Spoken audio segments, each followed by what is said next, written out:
spécial aujourd'hui pour Passé Présent, l'émission de Philippe Conrad. Alors Philippe, aujourd'hui nous nous intéressons à... la guerre d'Algérie. Voilà. Oui, sujet brûlant si l'on est. Car nous commémorons en ce mois d'avril le 55e anniversaire du putsch manqué d'Alger du 22 avril 1961. C'est un événement qui est resté très présent dans la mémoire de nombre de nos compatriotes, militaires ou pieds noirs notamment. C'est une étape importante dans ce que la langue de bois désignait à l'époque comme les événements d'Algérie, puisque nous ne voulions pas parler de guerre. Alors tout débute en fait dans la nuit du 21 au 22 avril 1961, quand atterrissent à Alger les généraux Chal et Zeller et le colonel Broissa en provenance de la base de Creil. Ils viennent là pour prendre en main l'insurrection qui se prépare. Qui sont-ils? Général Chal, ancien commandant en chef en Algérie, l'homme des opérations jumelles qui ont permis de vaincre militairement sur le terrain le FLN au cours des années précédentes. Général Zeller, ancien chef d'état-major de l'armée de terre. Le colonel Broissa, qui a été l'adjoint du général Massu pendant la bataille d'Alger de 1956-1957. Pourquoi sont-ils là? Bien parce qu'ils veulent conserver l'Algérie à la France. Alors que s'est-il passé au cours des années précédentes? On se souvient de l'élan du 13 mai 1958, de la fraternisation sur le forum, des promesses du général de Gaulle venu dès le début du mois de juin à Alger alors qu'il vient d'être investi comme chef du gouvernement, quant au maintien de l'Algérie française, les discours d'Oran, de Mostaganem, etc. Ensuite, on sait ce qu'a été l'évolution du général de Gaulle, septembre 59, il emploie le terme autodétermination, qui évidemment suscite des inquiétudes, puisque l'année précédente, l'Algérie avait voté massivement pour l'Algérie française. Donc, des inquiétudes à partir de l'automne 59. Janvier 60, c'est la crise des barricades à Alger. Pendant une semaine, les militants de l'Algérie française, les étudiants, tiennent tête aux forces de l'ordre. Ensuite, à la fin de 1960, c'est le voyage de Gaulle en Algérie, la tournée des popotes, mais au cours duquel des grandes manifestations pro-FLN finalement vont quand même se dérouler. De Gaulle, en novembre 60, parle de l'Algérie algérienne. Il y a une évolution dans le discours, évidemment, qui apparaît de plus en plus inquiétante aux tenants de l'Algérie française, qui vont accuser le général, évidemment, de duplicité et s'inquiéter vivement pour l'avenir. C'est dans ce contexte-là va être mis sur pied un plan qui a été préparé par ce que l'on a présenté comme un soviet de colonels dispersés dans diverses garnisons, Argout et Garde à Metz, Broissa à Chalon-sur-Marne, Godard à Nevers, Dufour en Forêt-Noire, plus le groupe réuni autour du général Faure à Paris, ce qu'on appellera le complot de Paris, avec comme chevalier ouvrière le colonel Lacharoy qui est à l'école supérieure de guerre. Du côté des civils, il y a le comité de Vincennes qu'a lancé Jacques Soustel et dont est proche Georges Bidault. Il y a d'autres militaires comme le colonel de Blinière qui va être aussi une cheville ouvrière de l'affaire et qui est lié au lieutenant de Gueldre du premier REP qui va être ensuite l'une des figures les plus en vue de l'OAS. Alors tout cela se met en place, se pose la question du chef. Alors évidemment on pense à Massu, l'ancien patron de la 10e division parachutiste, le vainqueur de la bataille d'Alger, extrêmement populaire chez les Européens d'Algérie, mais il a été écarté en 1960, enfin tout du moins déplacé en 1960. C'est ce qui a entraîné d'ailleurs les émeutes de la semaine des barricades. Et Massu, ancien de la 2e DB, vieux gaulliste, évidemment, ce n'est pas l'homme qui va se dresser contre l'autorité du général de Gaulle. On pense au maréchal Juin, mais il est pied noir, certes, favorable à l'Algérie l'Algérie française, mais il est quand même déjà trop âgé. Le général Salan, qui a commandé lui aussi en Algérie entre 56 et 58, est jugé trop politique. Hein. On se souvient, pendant son commandement, il y avait eu l'attentat du bazooka qui le visait parce qu'on le suspectait d'une proximité avec la gauche alors au pouvoir au lendemain des élections de 1956. Alors celui qui va s'imposer, eh bien, c'est le général Schall, qui a conduit, qui a organisé les fameuses opérations jumelles et pierres précieuses qui ont permis sur le terrain d'écraser à peu près complètement les troupes du FLN. On peut considérer qu'en 1960, après notamment la mort d'Amirouche, qui tenait certaines régions de Kabylie, la vallée de la Soumam, eh bien on peut considérer que la rébellion est militairement vaincue. Elle a échoué dans le terrorisme urbain à l'époque de la bataille d'Alger et elle a été battue ensuite sur le terrain. Donc Schall en tire un grand prestige, mais en même temps Schall il est résolument légaliste. Hein.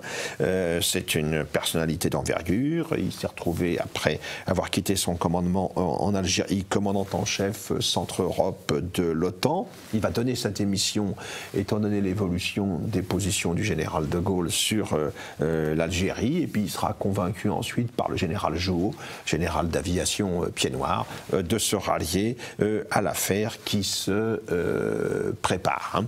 En même temps, il est très attaché au respect de l'ordre républicain. Alors en tout cas, quand le 30 mars, on annonce l'ouverture de négociations à Évian, eh bien c'est le signal qui va faire basculer les choses. L'insurrection maintenant devient inévitable. Sur quelle force va-t-elle s'appuyer? Les commandos de l'air du commandant Robin, le premier régiment étranger de parachutistes, un régiment extrêmement prestigieux, dont le chef, le colonel Jean-Pierre, a été tué en 58 au combat. Le premier rep, c'est vraiment, on peut dire, le chouchou des Algérois. Hein. Celui qui le commande à ce moment-là, c'est le commandant Élie Denoy de Saint-Marc, qui sera l'un des acteurs principaux du putsch, figure particulièrement respectée et qui sera ensuite totalement réhabilité au cours des dernières années qui ont précédé sa mort. Avec lui, de jeunes capitaines, le capitaine Sergent, le capitaine de la Bigne. Il y a le 1er régiment étranger de cavalerie du colonel de la Chapelle, le 27e régiment de dragons du colonel Pugat, les 14e et 18e régiments de chasseurs parachutistes des colonels Masselot et Lecomte, entièrement composés au niveau de la troupe d'appelés, mais qui vont marcher dans le putsch. On compte beaucoup sur le colonel Brottier qui, à Sidi Bel Abbès, commande la Légion. Et les organisateurs sont plutôt confiants. Et encore une fois, je le répète, Schall... pour lui, il ne s'agit pas d'une action tournée contre la République. En fait, ce qu'ont prévu les généraux, c'est un conseil supérieur de l'Algérie avec ce quatuor de généraux qui vont prendre les affaires en main, c'est-à-dire Schall, Zeller, Jouhaud et Salan. Ils ont prévu de rallier l'armée à leur projet, de remporter la victoire, quitte à renvoyer le contingent en France, mais en armant, en développant les unités territoriales sur place, et y compris les unités musulmanes, les unités de Harki, qui prennent une part importante à la guerre déjà depuis plusieurs années. Et puis une fois la victoire obtenue, on offrirait en quelque sorte l'Algérie à la France ou à De Gaulle, même voire contre leur gré. C'était pas une vue des choses qui était particulièrement réaliste, hein, d'autant que les forces politiques en métropole susceptibles de se joindre à une affaire comme celle-là restaient quand même limitées. Il y avait bien une opposition anti-gaulliste civile avec certains indépendants, avec des hommes comme Soustelle ou Bidault, par exemple. C'était sans doute un peu court pour mettre en danger l'autorité du général de Gaulle, du fondateur de la Ve République. En plus, on ne faut pas trop compter sur l'extérieur. Du côté de l'OTAN et de la CIA, on n'est pas du tout prêt à suivre une opération de ce genre, même si on n'est pas trop mécontent de mettre de Gaulle en difficulté, éventuellement.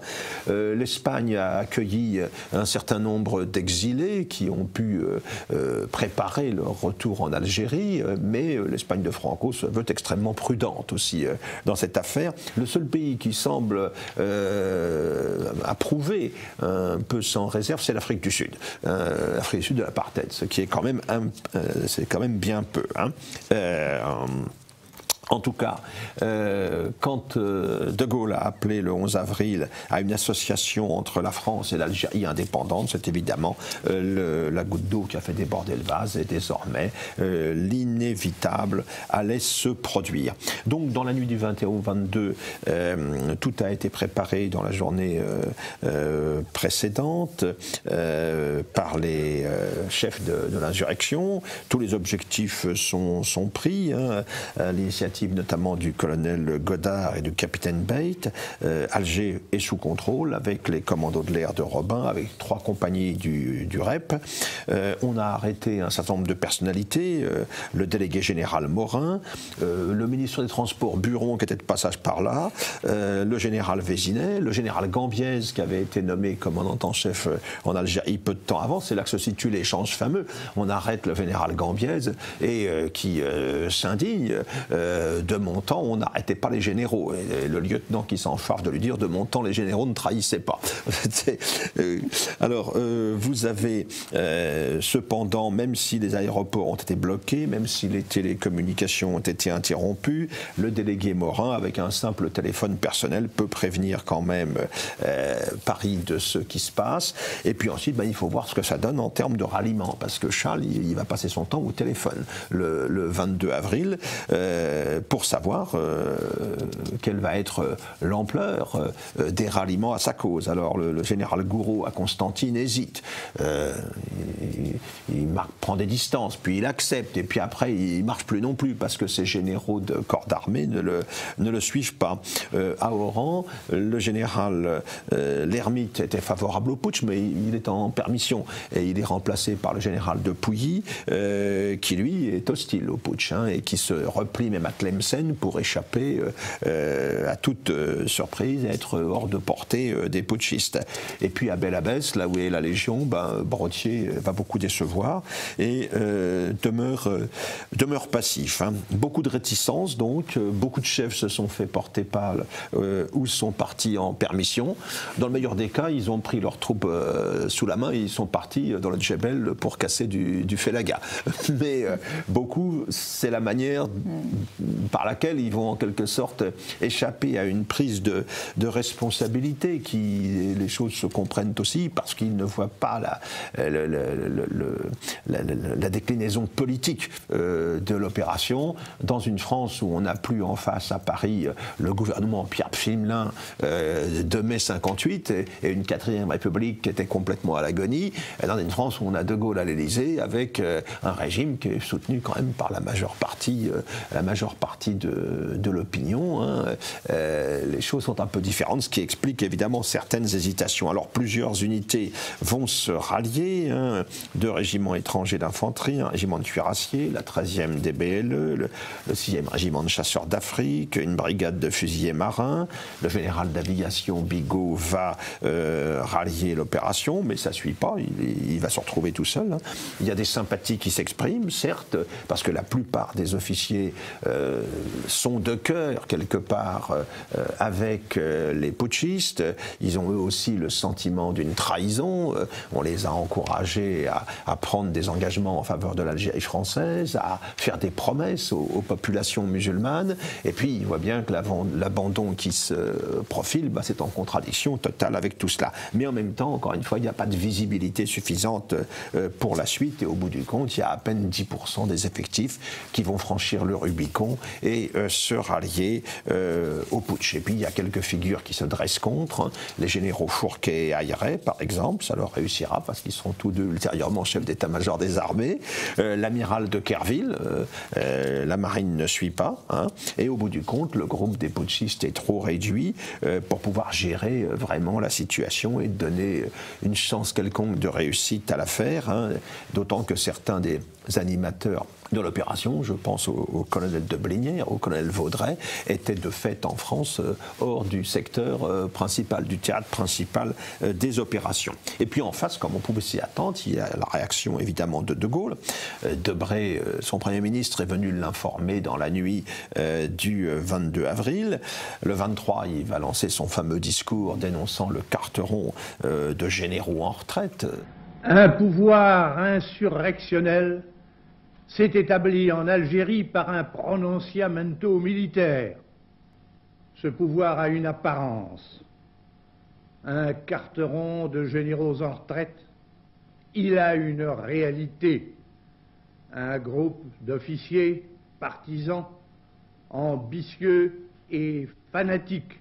Leur entreprise ne peut conduire qu'à un désastre national. Avec la Ve République, il a les moyens de réagir, l'état d'urgence, l'article 16 qui va lui donner tous les pouvoirs pour le temps nécessaire.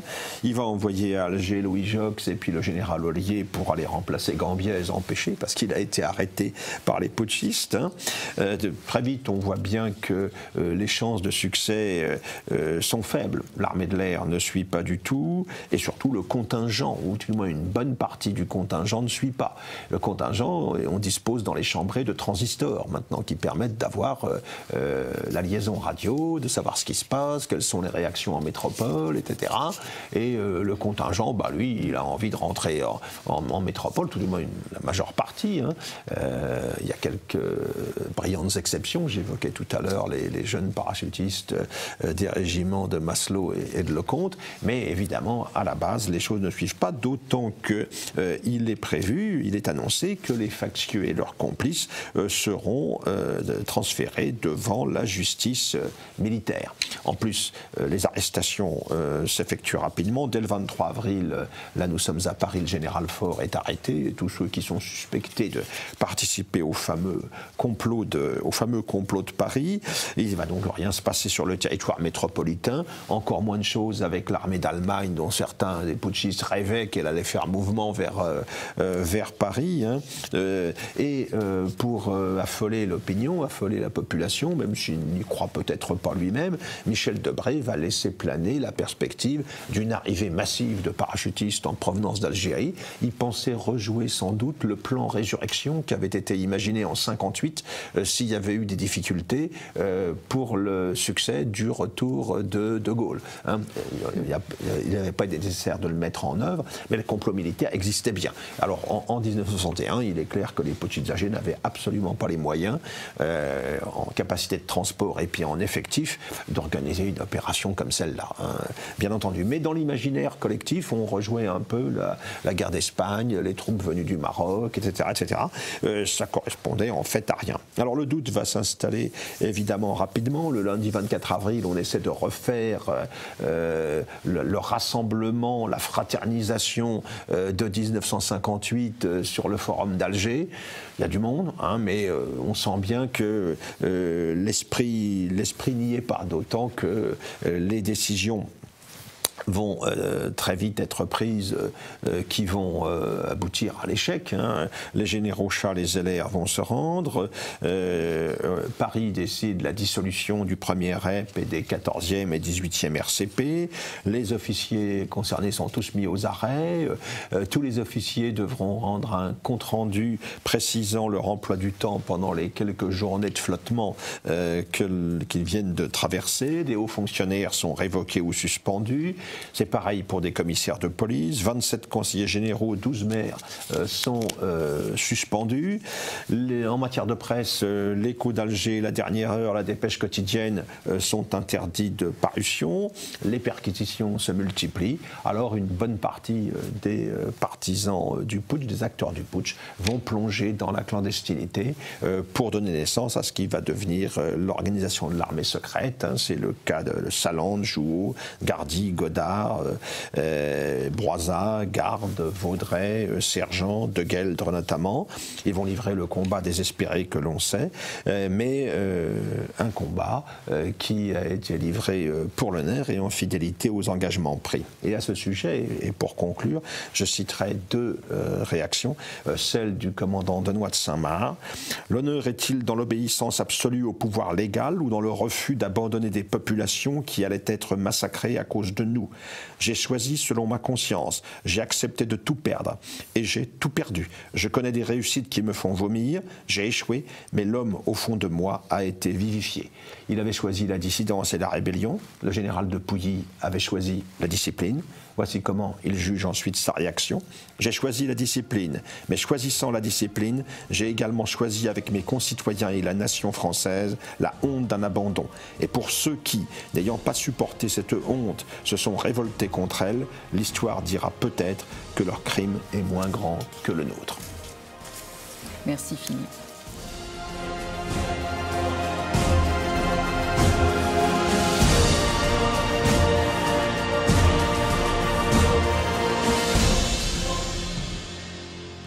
Dans le cadre de cette émission spéciale Algérie, spéciale putsch, je vais vous parler d'un sujet qui n'est pas très connu maintenant, ce sont les SAS, les sections administratives spécialisées. Les SAS, c'était une très belle idée et ça venait d'assez loin, ça venait des bureaux arabes qui avaient été établis au XIXe siècle mais qui ont disparu vers 1880 à peu près, remplacés par le bureau des affaires indigènes, comme on disait. C'est là où on rencontre des grands noms comme Lyautey ou Bournazel, qui faisaient un travail réel. Mais quand on arrive au moment de la guerre d'Algérie, eh bien, le contact, peut-on dire, est coupé entre le peuple algérien et les Français. Et c'est le gouverneur général Soustelle qui va arriver en 1955, qui va dire « L'administration flottait comme un radeau sans gouvernail à la surface d'une mer profonde qu'elle ne savait plus sonder ». Et effectivement, le maître mot de toute cette aventure des SAS, ça va être l'intégration, renouer le contact entre la France, via son armée, bien sûr, mais pas uniquement, et la population algérienne, la population musulmane. Donc il y a cette création des sections administratives spécialisées qui dans les villes s'appellent les sections administratives urbaines. Mais je vais surtout vous parler de la campagne parce que c'est là que c'est le plus intéressant. Il y aura environ 700 SAS, hein, le patron, le général Parlange, qui d'un seul coup se retrouve avec des pouvoirs à la fois civils et militaires. Et c'est ça la grande différence avec ce qui se passait avant. C'est-à-dire qu'à la tête d'une SAS, on va trouver un jeune officier français, souvent un lieutenant, parfois un jeune capitaine, qui va avoir des pouvoirs énormes sur son territoire. C'est-à-dire qu'il va être responsable militairement, mais aussi de tous les côtés de la vie de ce coin d'Algérie. Alors, comment se présente une SAS? Eh bien, il faut déjà que les bâtiments soient quand même défendables. Donc, il y a il y a des travaux pour renforcer. Il faut pouvoir se défendre, hein. Alors, ça ne tiendra pas non plus contre un assaut massif, mais quand même, il y a un côté militaire. Donc, un ou éventuellement deux jeunes officiers à la tête, un sous-officier, 2 ou 3 soldats, du personnel civil, spécialisés, genre médecins, infirmiers, instituteurs, etc. Et puis des supplétifs musulmans, algériens, qui ne sont pas des harkis, mais qu'on appelle des moghaznis. Et là, il y en a environ 20 000 en tout. Et on est donc au moment du plan Châle, au moment de l'opération Jumelle dont vous veniez de parler, Philippe. C'est-à-dire qu'en gros, la guerre est gagnée militairement. Toutes ces opérations ont très bien marché, mais il reste le FLN en embuscade et la population qui est tiraillée. Et le plan des SAS, sa mission, ça sera, comme disait le général Parlange, là où le FLN terrorise, ça sera de rassurer. Là où le FLN désorganise, ça sera de réorganiser et ça sera de sortir cette population qui était très pauvre, la sortir de la misère, de lui apporter la civilisation française dans ce qu'elle a de mieux. Donc les missions d'un lieutenant ou d'un capitaine à la tête d'une SAS, c'était d'abord une mission administrative, ils avaient des pouvoirs très étendus, même s'ils étaient sous l'autorité d'un sous-préfet. Ils avaient des pouvoirs d'officiers d'état civil, ils pouvaient nommer des maires locaux, des maires musulmans, des caïds, et c'était pas évident de les persuader de bien vouloir accepter cette charge, parce qu'il y avait une menace de mort réelle. Et il va y avoir d'innombrables cas où ces malheureux qui voulaient travailler avec la France, se sont fait assassiner pendant la nuit. Il y a un pouvoir de police, il y a une petite prison dans la SAS. Il y a bien sûr un pouvoir militaire. L'Algérie va être quadrillée par ces SAS qui vont faire un travail, en particulier de renseignement, remarquable. Remarquable, parce qu'ils vont faire d'abord un recensement. On ne savait pas très bien où était cette population qui pouvait éventuellement bouger, se déplacer. Là, il y a un recensement. Les personnes sont identifiées, elles ont des cartes d'identité. Et évidemment, avec les supplétifs musulmans, le renseignement est beaucoup plus facile parce que ce sont les gens du coin, donc ils savent tout ce qui se passe. Alors avec bien sûr aussi de la désinformation, parfois une certaine complicité, parfois des doubles jeux, parfois des gens qui ont peur et qui démissionnent avant de se faire assassiner. Bon, tout ça est humain et le lieutenant qui dirige la SAS doit gérer tout ça. Il y a surtout un gros travail avec la population civile. D'abord, création d'écoles. Il y aura 800 écoles qui sont créées et qui vont accueillir 70 000 enfants qui jusque-là n'auraient pas été scolarisés. Alors les instituteurs, ce sont souvent des appelés qui sont instituteurs dans le civil en France et qui vont faire un très très bon travail. Il y a un côté sanitaire avec un médecin. Il n'y a pas assez de médecins, mais il y a un médecin qui passe toutes les semaines et on va arriver à 1 million de consultations médicales avec des infirmiers qui, eux, restent là. Et le dispensaire est ouvert toute la semaine. Donc ça, les populations locales apprécient beaucoup. Il y a aussi un travail avec les femmes, parce que l'officier à la tête du SAS a sa femme la plupart du temps, et même ses enfants. Et les femmes vont être accueillies dans des ouvroirs. On va leur apprendre des notions d'hygiène essentielles. On va leur apprendre aussi à coudre. Enfin, elles vont beaucoup apprécier parce qu'elles sortaient jamais de chez elles jusque-là. Et puis surtout, il y a une politique de grands travaux. Aider par l'armée quand il faut, trouver de l'eau, creuser des puits, faire des routes, et puis bâtir des villages. Il y a le plan 1000 villages qui était en très bonne voie d'achèvement. Mais, comme disait le général Parlange, il faudrait 25 ans pour que ça donne vraiment des résultats. Parce qu'en face, le FLN, dans un premier temps, il est très inquiet, parce qu'évidemment, ça empiète sur son terrain, et il a beau couper les poteaux télégraphiques, assassiner un maire musulman par-ci par-là, la population apprécie beaucoup le travail des SAS. Alors je voudrais terminer par deux exemples. Un lieutenant qui s'appelait le lieutenant Yves Schoen, qui a été tué le 18 février 1959. C'était le beau-frère du commandant de Noix de Saint-Marc, et c'était un jeune officier ardent, très catholique, quelqu'un vraiment très bien, qui voulait vraiment, qui croyait à cette mission. Il parlait arabe et il va être tué dans un accrochage. Il va mourir d'ailleurs en disant en arabe « je meurs ». Et de Noix de Saint-Marc lui rendra bien sûr hommage. À ses obsèques, il y avait de l'ouvrier, et ça sera déjà le frémissement du putsch, parce que beaucoup d'officiers se diront « il est mort pourquoi finalement ce beau lieutenant ?»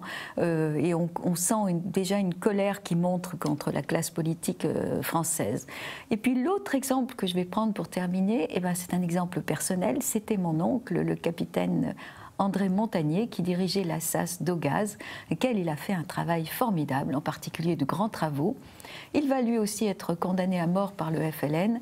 Il va avoir plus de chance, c'est son chauffeur qui va être tué à sa place un jour où il a dit à son chauffeur « Oh, t'es trop lent, pousse-toi de là, c'est moi qui conduis la Jeep ». Et c'est le chauffeur qui va prendre une balle dans la tête. Il y aura des menaces sur sa famille aussi, qu'il va être obligé de renvoyer en France et de cacher. Mais en tout cas, le travail qu'il a fait eh bien, était de réelle qualité. Et je voulais lui rendre hommage, ainsi qu'à tous les autres officiers des SAS qui avaient fait une œuvre qui aurait pu, ça aurait pu marcher. Mais il y a une lassitude en France, il y a, disons-le, la trahison de la classe politique. Et donc, ça se termine, comme on le sait, avec une immense amertume. Il y aura 74 officiers de SAS tués, plus de 600 supplétifs musulmans. Mais c'était une belle œuvre et ça méritait de leur rendre hommage aujourd'hui.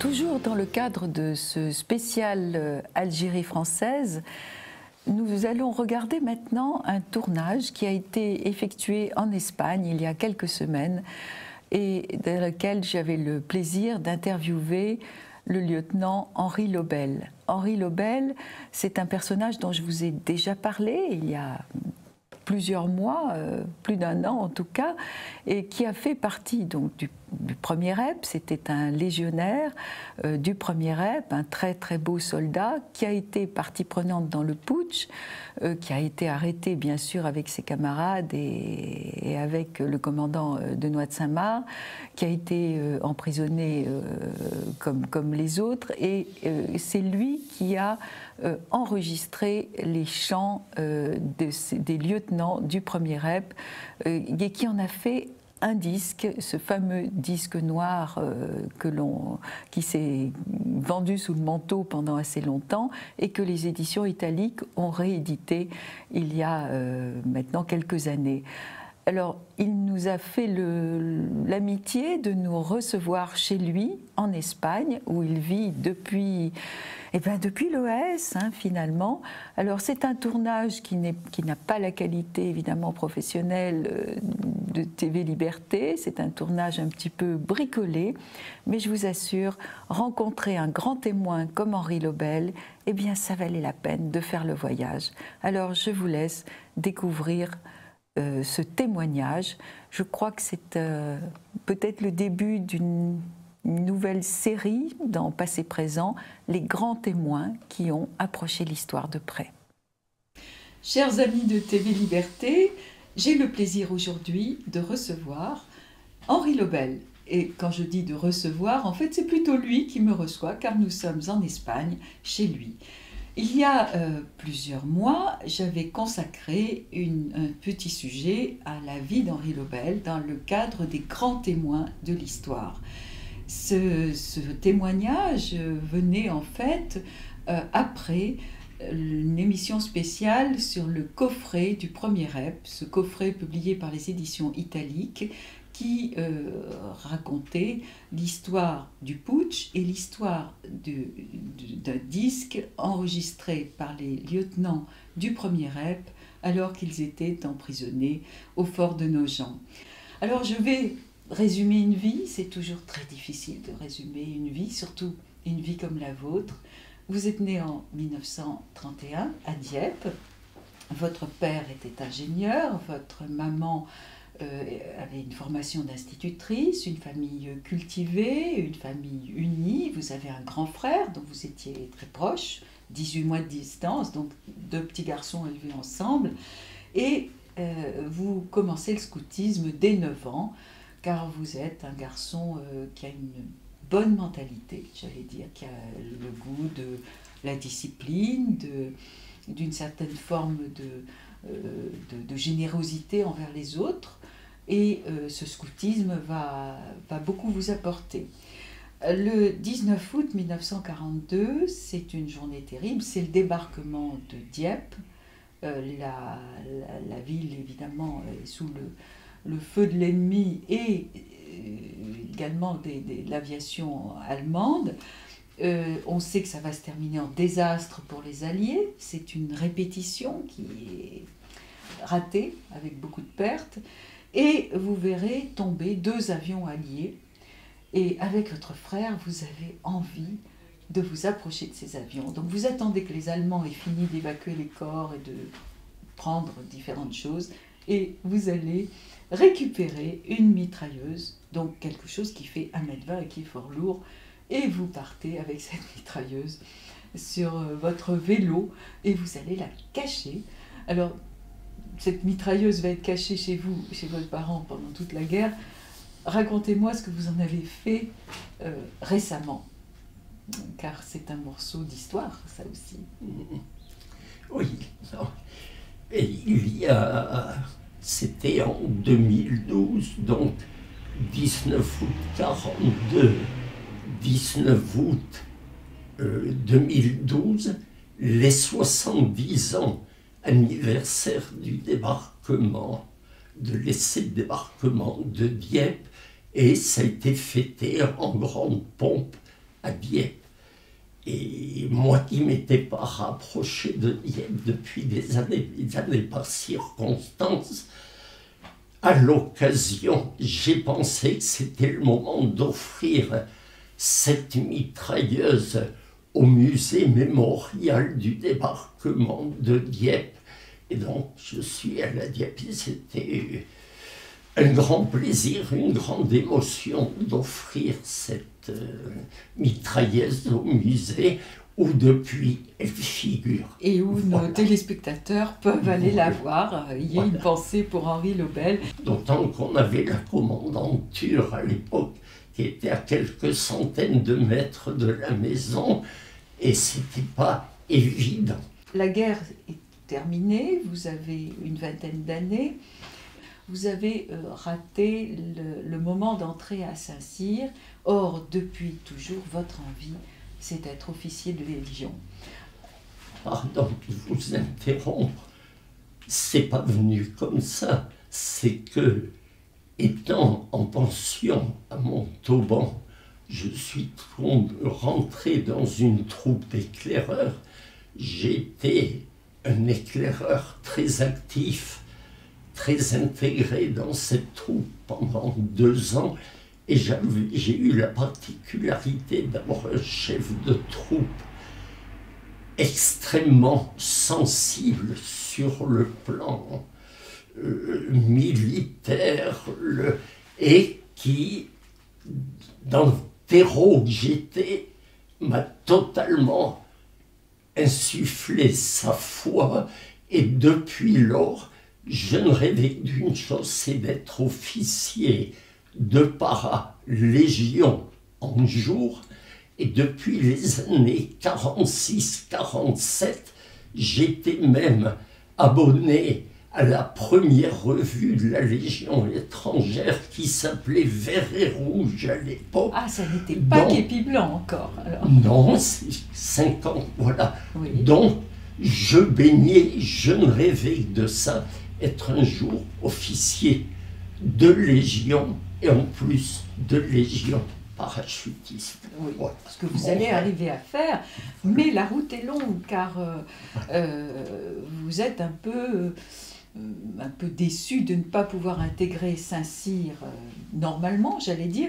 Vous dites même à votre père, puisque c'est comme ça, je vais m'engager comme simple soldat en Corée, et votre père très sagement vous dit, quitte à être militaire pour la France, essaye de devenir officier.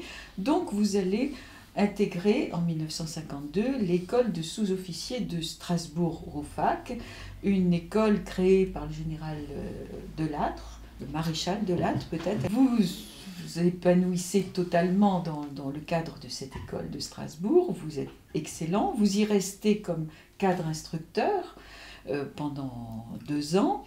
Et puis, vous intégrez le peloton préparatoire de l'école militaire interarmes pour enfin entrer à Saint-Cyr. Ça sera en 1956. Vous y rentrez, donc vous êtes déjà sergent. Vous savez déjà beaucoup de choses, peut-être plus que des jeunes fils de famille issus J'étais au plafond technique des sous-officiers. B1, BA2, j'étais au top.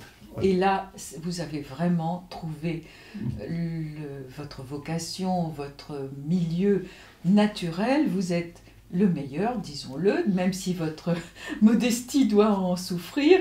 Et donc, vous êtes le major du 2e bataillon, ce qui vous permettra de choisir votre arme. Et évidemment, vous choisissez, toujours en vue de la Légion, vous choisissez l'infanterie. Métropolitaine.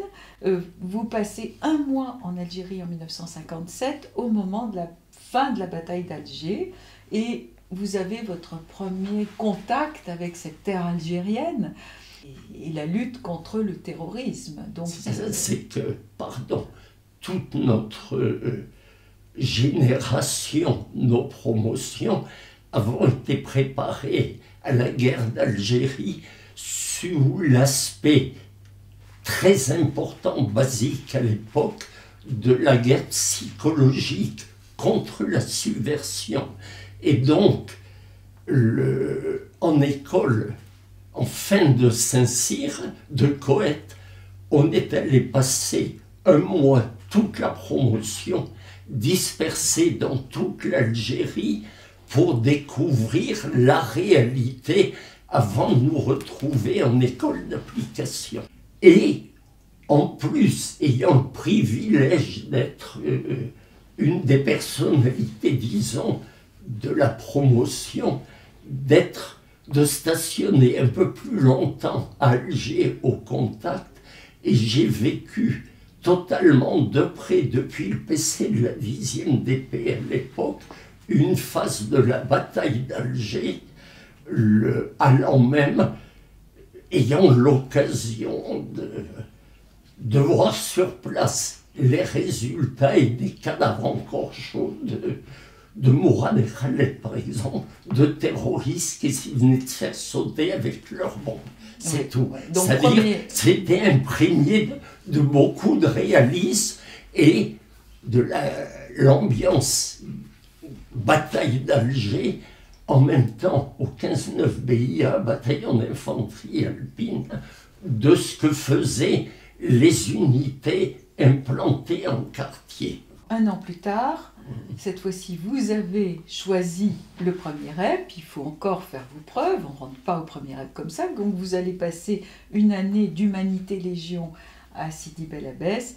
Et enfin, vous avez le droit de rejoindre directement, enfin après cette année, le premier REP à Zeralda. Vous êtes lieutenant, vous portez bien sûr le béret vert, vous êtes parachutiste, ça y est, vous avez accompli votre rêve de devenir officier parade Légion au premier REP. Et là, vous êtes accueilli par le sous-lieutenant de Gueldre. Il m'a fait découvrir Alger de nuit, et déjà à l'époque, il était préparé à la clandestinité parce qu'il m'a emmené dans tous les coins les plus secrets. Voilà. Et de là, ça c'est un souvenir unique. Ah oui. Et après, 2 jours après, j'ai rejoint le régiment jumelle dans le Jura, en Kabylie. Vous êtes vraiment au contact avec toujours cette idée, donc à la fois de la destruction de l'ennemi, des bases Félaga, et de la pacification vis-à-vis de la population civile. On était dans le plan Chal, on appliquait les consignes du plan Chal. Donc il y avait une phase destruction du réseau, des existences, des supports et autres, en même temps que la phase de pacification. Donc, on s'est occupé des villages, on était implanté dans les villages où on a fait de l'action psychologique au service de la population, parce qu'à l'époque, les consignes étaient « La France restera toujours, croyez en la France, parole d'officier, on est là pour vous protéger ». Une petite pensée pour votre Spunz. Alors le Spunz, c'est votre ordonnance. Et c'était un jeune Allemand, un de mes ordonnances, une de vos ordonnances, et qui va ordonnances. malheureusement être tué, ce qui va vous attrister. Bon, mais c'est la guerre. Perdre un camarade, et en plus, quand on est spoon, c'est un peu comme le radio, on est à la mode du chef, Oui. et donc il y a une intimité particulière qui se crée, qu'on soit en opération ou en base arrière. C'est un des plus intimes que les autres. J'ai oublié de dire, Henri Lobel, que vous écriviez beaucoup à vos parents et ces lettres sont extrêmement précieuses. Là, vous écrivez à chaud le soir même ou le lendemain. Et puis, vous êtes aussi un photographe et très vite, vous allez vous achetez un petit Minox qui vous accompagnera dans les combats pendant que vous êtes dans les Talweg, à la poursuite des Feigs. On va arriver très vite au putsch. Vous en êtes. Le premier rep, bien sûr, en est. Un mot, un souvenir sur ce putsch. Vous arrêtez un général, je crois. J'étais dans certains cas le responsable de la section de jour de la compagnie de jour, et comme tel, j'ai rempli certaines missions. Donc, j'ai gardé le général de corps d'armée Vésinet, j'ai embarqué à l'aéroport et assisté à la fouille d'un ministre, d'un préfet, etc. Et quand après, dans les prisons, on nous a demandé de faire un compte-rendu de nos activités, comme bon militaire, parce qu'à l'époque je marchais au garde à vous, j'ai fait un compte-rendu honnête et fidèle, j'ai raconté les missions que j'avais accomplies. Et là, ça va vous jouer un sale tour, cette honnêteté. Le lieutenant Henri Lobel va être marqué par la justice. Donc vous vous retrouvez bien sûr au fort de Nogent comme les autres. Et c'est là que sera, grâce à vous, enregistré ce disque qui est extraordinaire. Parce que vous allez chanter, vous allez parodier De Gaulle. Enfin, il va se passer plein de choses. Mais vous êtes un peu dans le collimateur de la justice parce que justement, vous avez trop dit la vérité, donc vous allez attendre plusieurs mois avant d'être fixé sur votre sort. Finalement, l'armée, dans sa grande mansuétude, veut bien vous réintégrer, mais alors tout à fait dans un autre corps, évidemment le premier rep est dissous, et vous voilà donc chasseur alpin. Tous les camarades ont été repris à Nogent, les camarades lieutenants. Évidemment, nos capitaines étaient ailleurs, au fort de Fresnes et d'autres. Mais je suis resté seul au fort de Nogent, où j'ai profité pour retravailler au disque, etc.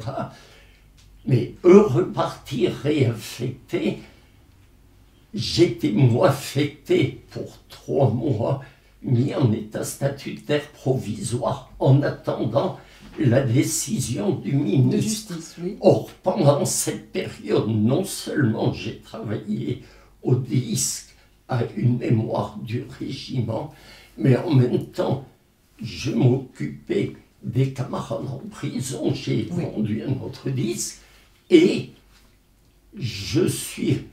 les camarades dans la clandestinité m'ont confié une mission, et j'ai une région militaire à travailler, et j'ai passé 3 mois dans ce domaine. C'est-à-dire que quand le ministre, fin novembre, m'a repris, je n'étais plus lieutenant au garde à vous qui marchait au garde à vous. L'armée a mal fait parce qu'elle a fait une discrimination alors que j'ai agi ni plus ni moins que les autres camarades remplissant les missions qui m'avaient confiées. L'armée m'a traité différemment. Oui. Et je pense que c'est une erreur de commandement.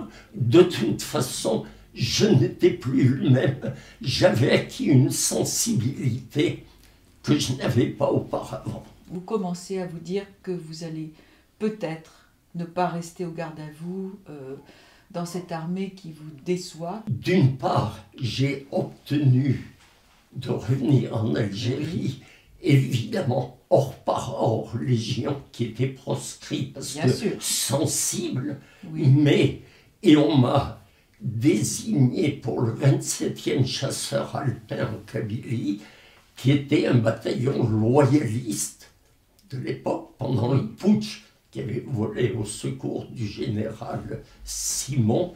Donc là, je devais être en sécurité. Mais en débarquant à Alger, chemin de la Kabylie, j'ai rencontré un colonel clandestin, lui faisant passage aux ordres, je rejoins le 27e chasseur. Et là-bas, j'ai eu, si on peut dire une chose, le chef du commando de chasse venait d'être tué, c'était le lieutenant fils du Tom Morel, célèbre du Vercors. Du Vercors, oui, bien sûr. Et grâce à ça, ça m'allait totalement. Au lieu d'être implanté en quartier, j'ai pu prendre le commandement du commando de chasse du 27e BTA, Best chasseur alpin. Et ça a été une période extraordinaire. Mais j'étais toujours aux ordres d'Alger, en attente, à disposition. Donc ma tête était déjà formatée. Oui. Et alors, vous allez... Qu'est-ce qui va basculer et quand allez-vous déserter? D'une part, j'ai fait la guerre à fond avec mes hommes et j'ai vécu dès janvier-février à la préparation du départ de la France voulu par le gouvernement. Une horreur, alors qu'on se battait, qu'on tuait, qu'on faisait et qu'on avait des harkis avec nous dans le commando, on voyait le désarmement, mais on croyait quand même, on se battait toujours. Pour la France, c'était une mission jusqu'au moment où, du cessez-le-feu du 19 mars, où, dans une vacation de la nuit, retour, et au camp où se trouve un ordre de célébrer réunion à 11 heures pour célébrer cessez-le-feu. Je n'ai pas accepté. Oui. J'ai remis le commandement de mon commando et rentre une autre étape. Je suis revenu encore. J'ai assisté à l'horreur des désarmements des acquis sous prétexte de revue d'armes. Une horreur absolue. Oui. Je l'ai vécu, si bien je n'avais pas cette responsabilité, et finalement, un deuxième contact a pu arriver, et là ça a réussi. Le 29 avril, je me suis retrouvé dans la clandestinité et à Alger. Voilà. Est-ce que pour vous, c'était déjà un combat d'arrière-garde? Est-ce que vous sentiez intuitivement que c'était fichu? Ou est-ce que vous gardiez l'espoir que, je ne sais pas, les pieds noirs allaient faire quelque chose, que le peuple français allait bouger? Est-ce que vous espériez encore? Non, c'était désespéré, mais il y avait quand même toujours l'espoir, parce qu'on ne pouvait pas attendre un tel abandon. Oui. Mais les cartes étaient jouées, le gouvernement les avait imposées, et c'est terrible quand on était vainqueur sur le terrain, parce qu'avec Charles, par le tout, dans la zone où j'étais, j'avais fait un maximum. Le FLN avait été battu, il y avait tous les espoirs, tout pour négocier. De Gaulle a eu cette volonté, le gouvernement a voulu la liquider. Alors Henri Lobel, le temps passe très vite en votre compagnie. Vous arrivez sur les côtes espagnoles, où vous êtes resté, puisque nous y sommes aujourd'hui. Vous connaissez les explosifs, vous allez commencer une nouvelle vie après les remous de l'OAS, et vous allez avoir la chance de rencontrer une charmante jeune Suédoise, institutrice au début et qui va vous suivre dans cette clandestinité. Et pour vous aider, elle deviendra hôtesse de l'air à la SAS. On ne se méfiait pas des hôtesses de l'air suédoises à l'époque. Vous allez fonder une famille, vous allez avoir 5 enfants. 2 de vos fils sont aujourd'hui militaires à un très haut niveau. Eh bien, tout cela a fait une vie au service de la France et surtout au service de l'honneur. Un mot pour terminer. Quand vous voyez la France dans l'état actuel, est-ce que vous vous dites tout ça pour ça? C'est abominable de sentir comment était la France à l'époque où je me suis engagé, où on était fiers de notre pays, de notre empire colonial. De notre empire colonial, de notre rayonnement. On était absolument fiers de servir, remplis de la mission, on était prêts. Et puis maintenant, quand on voit l'actualité, c'est à désespérer qu'un président de la République honore un 19 mars. Hier ou avant-hier, c'est invraisemblable. Une vie de bagarre, mais le jour où disparaîtrait, j'espère avoir le temps de dire merci à la vie, c'est tout.